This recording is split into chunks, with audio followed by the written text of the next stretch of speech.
चलिए welcome back to class 3। अभी हम वेक्टर पे ही हैं, लेकिन आज हम वेक्टर को खत्म भी करेंगे और अगला टॉपिक शुरू भी करेंगे।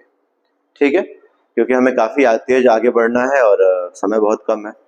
ठीक है, फिलहाल क्लास 3 में लास्ट में थोड़ी सी ग्लिच आ गई थी, लास्ट का थोड़ा सा पार्ट रिकॉर्ड नहीं हुआ था, तो उसको हम थोड़ा सा कंटिन्यू करेंगे आगे की तरफ।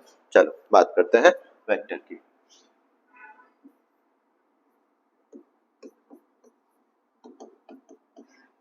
अब वेक्टर में हमको पता है कि मैग्नीट्यूड प्लस डायरेक्शन होना चाहिए, प्लस उसके साथ क्या होना चाहिए, वेक्टर लॉज को फॉलो करना चाहिए। ठीक है, वेक्टर क्या होता है हमको पता चल गया, स्केलर क्या होता है पता चल गया, वेक्टर एडिशन कैसे होता है पता चल गया। कैसे होता है, r equals to under root of a square plus b square plus 2ab cos theta. ठीक है, वो प्लस माइनस खुद से संभाल लेगा, आपको प्लस माइनस की टेंशन की जरूरत नहीं है। मैं आपको कुछ कुछ चीजें दिखाता हूँ, बहुत इंटरेस्टिंग चीजें हैं। मैं ये कह रहा हूँ कि मान लीजिए कि मेरे पास दो फोर्सेज हैं। Let's assume that there is a something like let's say square, और इस पे एक फोर्स इधर से लग रहा है और एक फोर्स इधर से लग रहा है।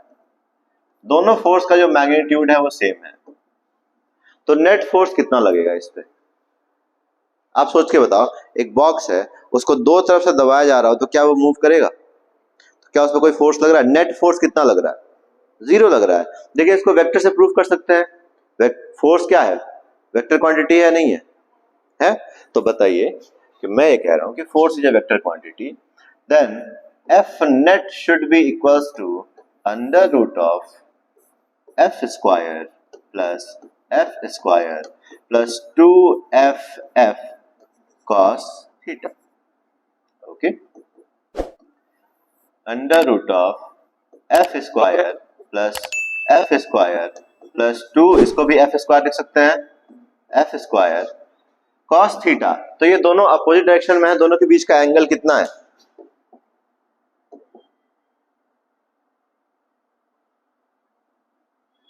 बताओ। अगर दो चीजें अपोजिट डायरेक्शन में है तो दोनों के बीच का एंगल कितना होगा? 90 होगा। और परपेंडिकुलर कितना होगा? Perpendicular 90, opposite 180 degree. ठीक है, तो कितना हो जाएगा? 180। तो यहाँ पे क्या हो जाएगा? cos 180 degree. अच्छा ठीक है, ओके। cos 180 की वैल्यू होती कितनी है?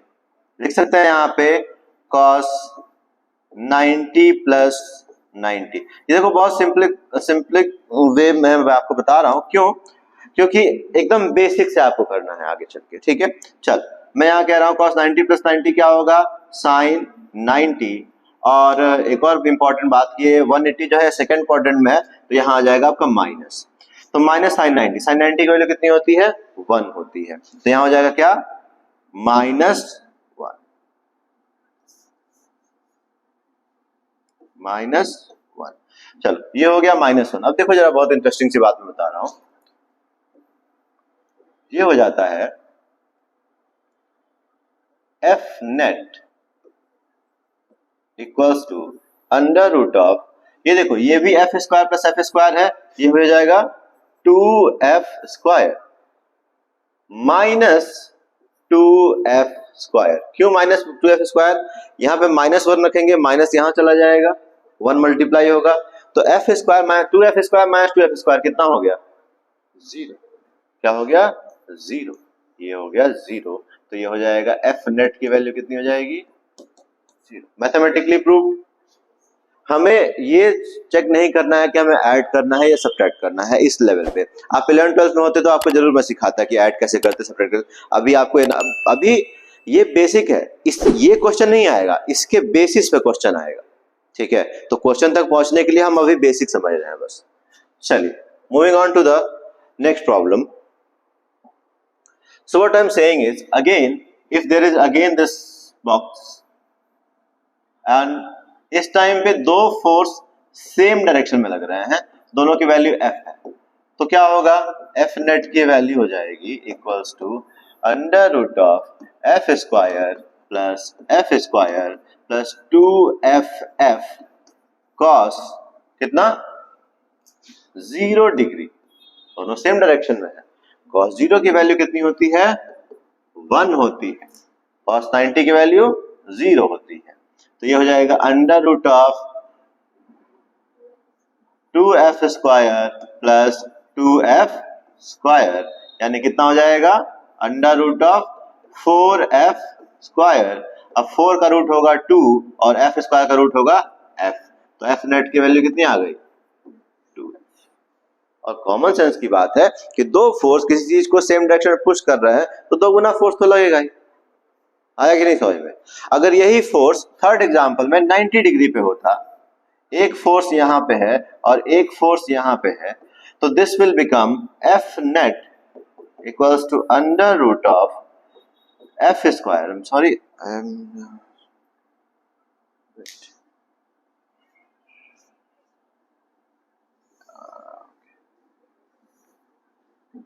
so f square plus f square plus 2f cos 90,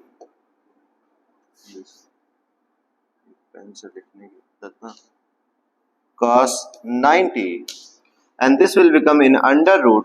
अब cos 90 की वैल्यू होती है 0, पूरा टर्म क्या हो गया 0, क्या बचा under root of F square plus F square, तो यहां से हो जाएगा F net equals to under root of 2f square, root two ही रहेगा, एफ स्क्वायर बाहर आ जाएगा और यहां से हो जाएगा F net equals to under root 2f। बस खत्म, यही आएगा। ठीक है, मैं ये कहना चाहता हूं कि आपको साइन देखने की, पॉजिटिव नेगेटिव देखने की जरूरत नहीं है, वो अपने आप cos थीटा आपको बता देगा। आपको बस एक सिंगल फॉर्मूला यूज करना है जो कि है under root of F A square plus B square plus 2ab का cos theta. cos theta will decide whether it is adding और सब्ट्रैक्टिंग और whatever, we don't have to worry about it. Moving on to the next, तो हमने multiplication पढ़ा था।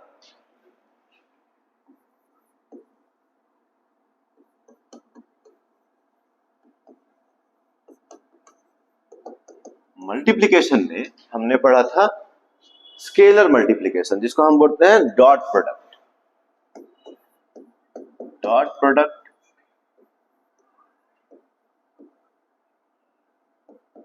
या फिर scalar product.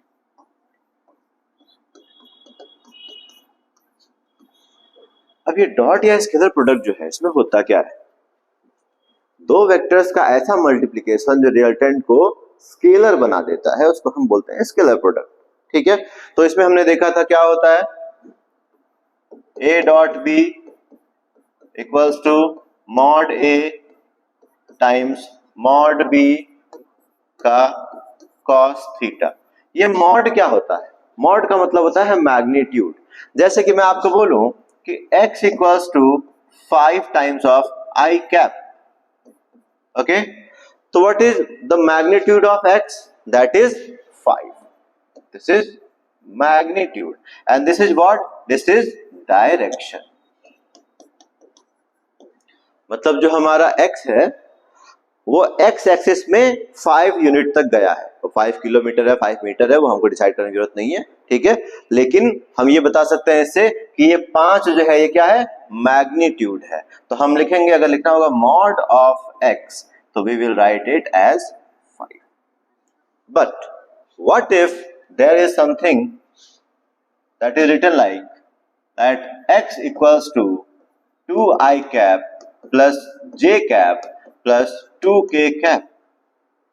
What is the magnitude of this vector? What is the mod of x? So हमको पता है कि i j k तीनों एक दूसरे के परपेंडिकुलर होते हैं, एक x एक्सिस, एक y एक्सिस और एक z axis। So what I will do is I will say that mod of x is nothing but under root of 2 square plus 1 square plus 2 square। ये 1 कहां से आया, जहां पे कुछ भी नहीं वहां पे 1। ठीक है, तो यह हो जाएगा under root of 4 plus 1 plus 4, कितना हो जाएगा 9, दैट इज यूनिट। जो भी होगा यूनिट अभी हम डिफाइन नहीं कर रहे हैं। ठीक है, यहां तक समझ में आ रहा है आपको, पक्की बात है। कुछ लिखना है तो लिख लीजिए, कुछ लिखना है तो लिख लीजिए, नोट डाउन कर लीजिए, फिर हम आगे बढ़ेंगे।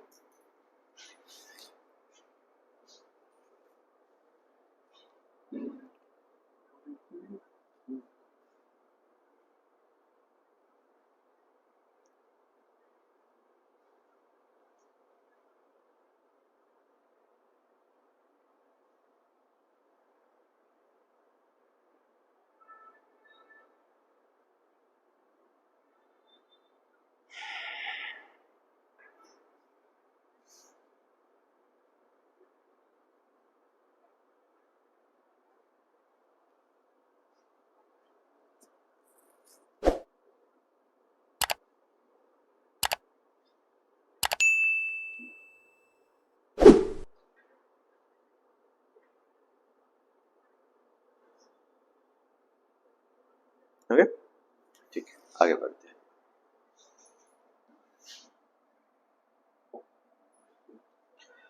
आज हम पढ़ेंगे दो वेक्टर्स का वेक्टर मल्टीप्लिकेशन।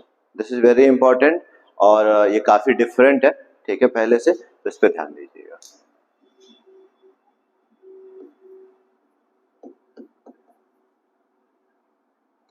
इसको हम बोलते हैं cross product.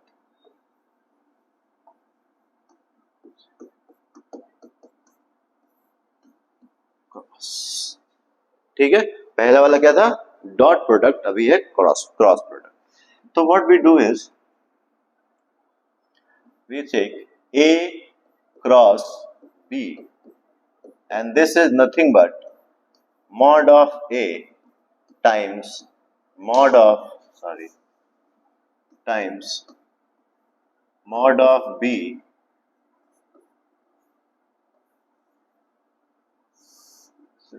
we have to take it all. Anyways, A cross B equals to mod of A times mod of B का साइन थीटा। पहले क्या था, कॉस थीटा, अभी क्या हो गया, साइन थीटा। लेकिन पिछले जरा का मैथमेटिक्स ये फॉलो नहीं करता है, ये आपके लिए बहुत अलग होगा, इंटरेस्टिंग होगा, ध्यान दीजिएगा। So suppose we have a term where let's say कि A equals to xi cap plus yj cap plus zk cap, and there is B which is ai cap plus bj cap, small b plus bj cap plus ck cap. All right, and I'm asking for what will be the value of A cross B.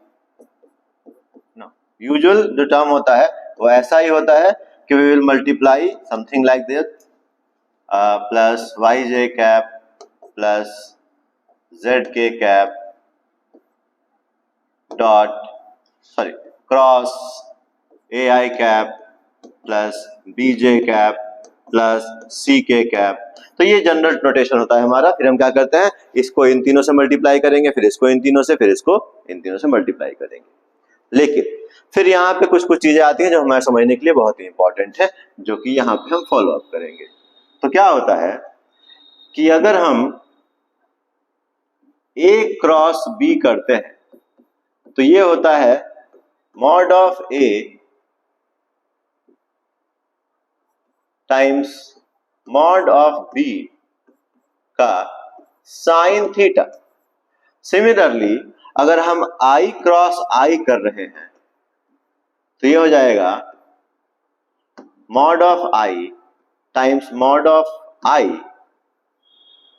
का sine theta. अब ये बताओ I की value कितनी, magnitude कितना। I होता है unit vector, तो यूनिट वेक्टर का मैग्नीट्यूड कितना होगा, यूनिट मतलब 1, तो इसका मैग्नीट्यूड कितना हो गया 1। तो ये हो गया equals to 1 times sine theta is what, sine theta is 0। So sine 0 की वैल्यू कितनी होती है 0, तो ये पूरा टर्म क्या हो जाएगा 0। So I cross I equals to 0, sine 0 0 होता है, साइन 91 होता है। Okay, give me a second.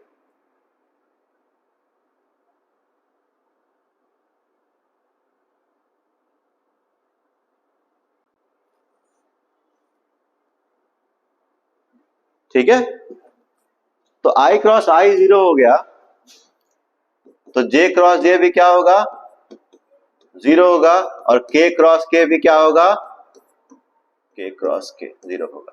तो ये तो बात बहुत ही क्लियर हो गई।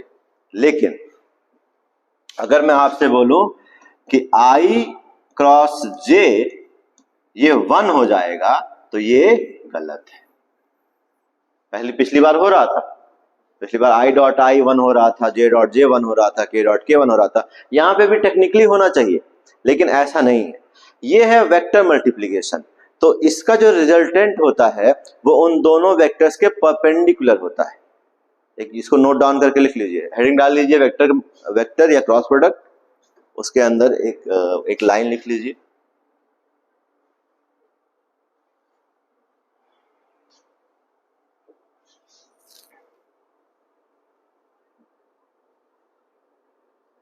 ठीक है, लिखिए the resultant of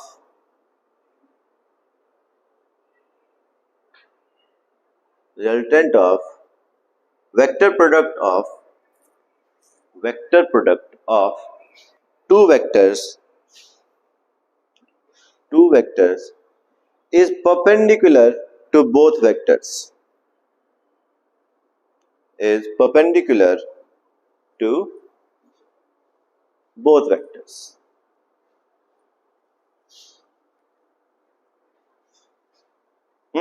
okay, cool. अब क्या होगा, तो यहां से हमको एक ट्रायंगल लॉ समझना पड़ेगा। यहां पे मैंने लिखा आई कैप, यहां पे मैंने लिखा जे कैप, और यहां पे मैंने लिख दिया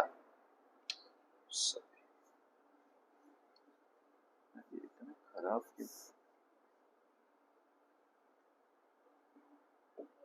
आई cap, J cap, and then K cap. Okay, now I cross J is K, you have to remember this, I cross J is K, J cross K is K cross I is, ठीक है, समझ में आ रहा है, ऐसे चलेगा cycle. तो क्या हो जाएगा, यहां से फिर से एक रूल आता है इंपॉर्टेंट, जो कि होता है I cross J equals to K, J cross K equals to I, and K cross I equals to J. But that's not all. J cross I कितना होगा? Yes, माइनस के।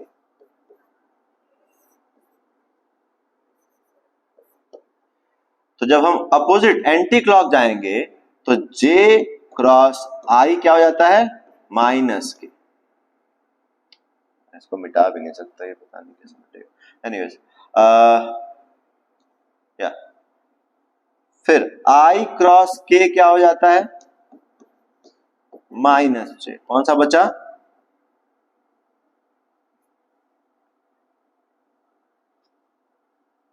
ये कैसे मिलता है यार, मिटाऊंगा तो ये तो पूरा मिट जाएगा। Okay, cool, minus J, K cross J क्या हो जाएगा, यस,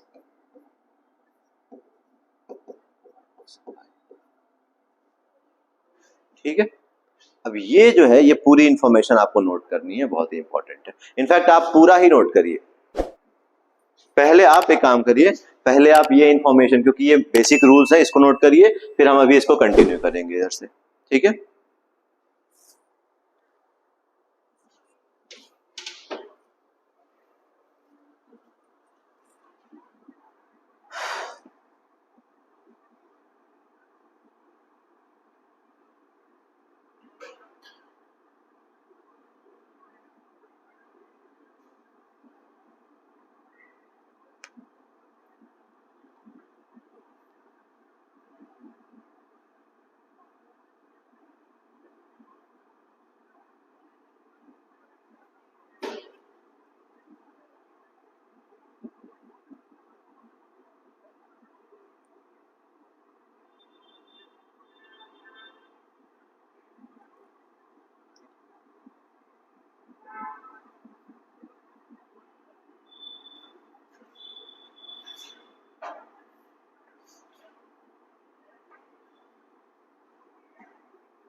हो गया।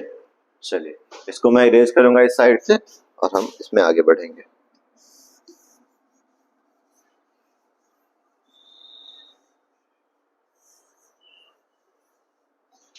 देखो सॉल्व करने को तो मैं इसको मल्टीप्लाई करके सॉल्व कर ही सकता हूँ। I dot I cross I, J cross J, K cross के, ऐसे लंबा चौड़ा 9 लाइनें आएंगी टोटल। ठीक है, आएंगी ना, 1 से 3 फिर 1 से 3 फिर 1 से 3, टोटल 9 लाइनें आएंगी। फिर हम उसमें मैथमेटिक्स लगाएंगे, अपना दिमाग लगाएंगे कि आई क्रॉस जे कैसे हुआ। चलो एक बार करते हैं, वैसे मतलब नोट मत करना, जस्ट फॉर फन करते हैं और फिर हम देखते हैं कि ये कितना आसान हो सकता है। क्योंकि अभी मैं डायरेक्ट आपको जो रिजल्ट बताऊंगा ना वो भी आपको मुश्किल लगेगा, आप ये मेथड देखेंगे फिर वो आपको आसान लगेगा। चलिए मैं लिख रहा हूं X A I cross I cap plus X B I cross J cap plus X C I cap cross K cap plus Y A J cap cross I cap plus Y B J cap cross J cap plus Y C J cap cross K cap plus Z A K cap cross I cap plus Z B K cap cross J cap plus Z C K cap cross K cap. ऐसा होना चाहिए, सबका multiply कर दिया मैंने। अब मैं ये कह रहा हूं कि पहली बात कि आई क्रॉस आई कितना, आई क्रॉस आई कितना, आई क्रॉस आई 0। अभी बताया ना, आई क्रॉस आई 0, जे क्रॉस जे 0, के क्रॉस के 0, क्रॉस प्रोडक्ट में तीनों 0 हो जाते हैं। ठीक है, तो ये पूरा का पूरा लाइन क्या, नहीं सॉरी, ये लाइन लेट्स सी, ये आई क्रॉस आई, जे क्रॉस जे और के क्रॉस के, ये पूरा क्या हो जाएगा, 0 हो जाएगा। बचते हैं 6। अब 6 में भी देखो कितना दिमाग लगाना पड़ेगा, देखते जाओ बस इतना करना नहीं है तुमको, नोट आउट कुछ नहीं करना, नोट नहीं लेना। तो मैं ये कह रहा हूं कि आई cross J is K, so I will write X B times K cap, और यहां पे आई क्रॉस के तो ये उल्टा जा रहा, आई क्रॉस के जा रहा है तो माइनस जे होगा। यहां पे ट्राइंगल बना देते हैं, आई जे और के, ये बोर्ड इतना हिल क्यों रहा है। ठीक है, तो यहां पे देखो ये क्या है, आई क्रॉस के उल्टा जा रहा है, क्या होगा, माइनस जे होगा। ठीक है, तो यहां पे मैं लिखूंगा माइनस एक्स सी जे कैप, करेक्ट। ओके, जे क्रॉस आई फिर से उल्टा जा रहा है, जे क्रॉस आई माइनस के, तो minus of Y A K cap. Next J cross के प्लस जा रहा है तो प्लस आई होगा, तो जाएगा प्लस, क्या हो गया, वाई सी आई कैप। ठीक है, फिर क्या आया, के क्रॉस आई प्लस होगा तो प्लस जेड ए जे कैप, के क्रॉस आई जे कैप। ठीक है, फिर आएगा के क्रॉस जे, तो के क्रॉस जे उल्टा गया तो क्या है, माइनस आई कैप, तो यहां हो जाएगा minus Z B I cap.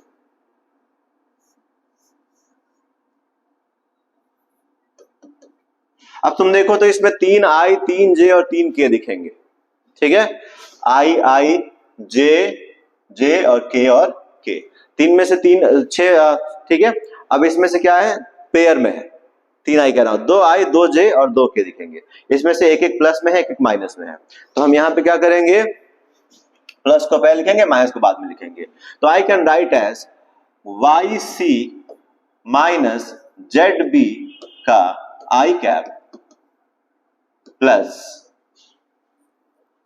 Z A minus X C का J cap plus X B minus Y A का के कैप।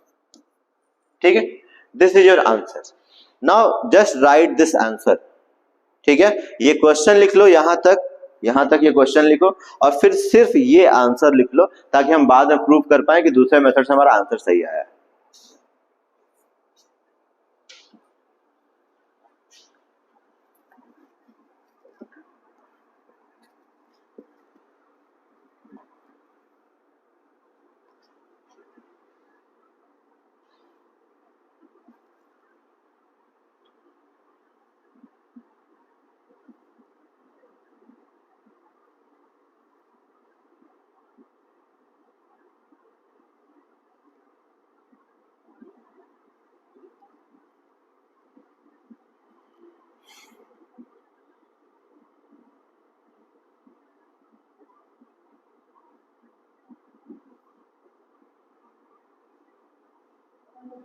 हो गया?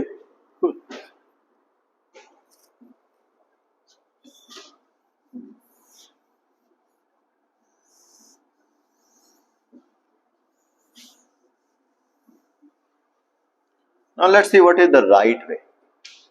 ये है A और A क्रॉस B है, बहुत सिंपल बताता हूं मैं आपको। आपको क्या करना है, एक मैट्रिक्स ड्रॉ करना है, समथिंग लाइक दिस।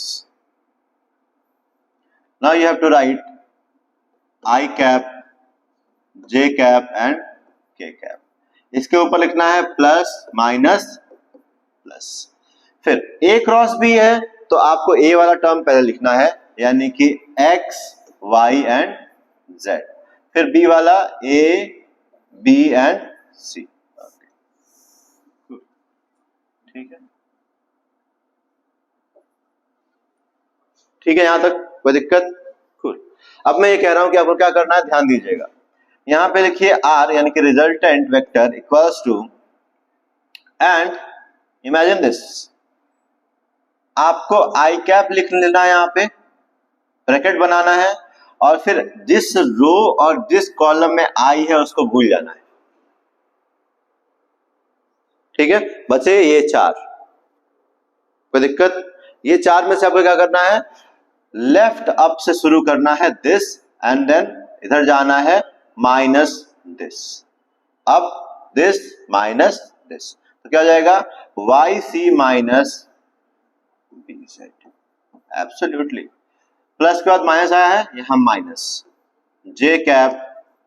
अब इस रो को और इस कॉलम को भूल गए, XC minus AZ, absolutely, plus K cap. बता दो खुद से ही। नहीं नहीं नहीं नहीं, क्या भूलेंगे इस बार, अगर K में है तो ये रो और ये कॉलम। अब बताओ क्या होगा, XB माइनस AY। ठीक है, यहां तक कोई दिक्कत? अब मैं क्या कह रहा हूं कि इस माइनस को अगर मैं बाहर ले आऊं तो ये माइनस यहां पे आके प्लस हो जाएगा, और चूंकि ये माइनस बाहर आएगा तो ये पलट जाएगा, ये प्लस में कन्वर्ट हो जाएगा और ये माइनस में कन्वर्ट हो जाएगा। ठीक है, तो यहां से हम कह सकते हैं कि YC माइनस BZ का I cap plus AZ minus XC का J cap plus XB minus AY का K कैप।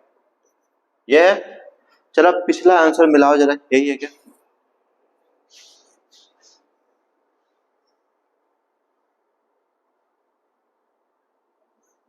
सेम है, ठीक है, तो उतना कुछ करने की जरूरत नहीं है आपको। ये मैट्रिक्स मल्टीप्लिकेशन आपको याद रखना पड़ेगा। क्या क्या रूल्स हैं देखिए, A cross B is not equals to B cross A. However, A dot B is equals to B dot A. Cross exchangeable नहीं होता है, डॉट होता है। ठीक है, तो अगर आपको बोला कि बताइए A क्रॉस B क्या होगा, अगर आपको A क्रॉस B ही पूछा गया है तो what will you do, that आप A को ही ऊपर रखेंगे और B को नीचे रखेंगे। अगर आपसे B क्रॉस A पूछा जाएगा तो आप B को ऊपर रखेंगे और A को नीचे रखेंगे। क्लियर बात है? Now understand this. क्या करना है, एक मैट्रिक्स बनाना है, I J K लिखना है और उसके ऊपर प्लस माइनस प्लस लिखना है। यहाँ पे ये प्लस बन गया है, इसको माइनस कर लेते हैं भाई, माइनस। ठीक है, तो प्लस माइनस प्लस लिखना है। उसके बाद से जो भी आप पहला टर्म उठाएंगे आई कैप, तो जिस रो और जिस कॉलम में वो है उसको आप भूल जाएंगे।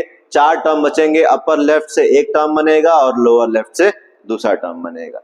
ठीक है, तो ये बन जाएगा एक्स सी माइनस बी जेड, ऐसे करके। समझ में आ रहा है? ठीक है, तो बस यही मल्टीप्लिकेशन है। बाकी आप कुछ पूछना है तो पूछ सकती हैं, नहीं तो हम आगे बढ़ेंगे।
हो गया?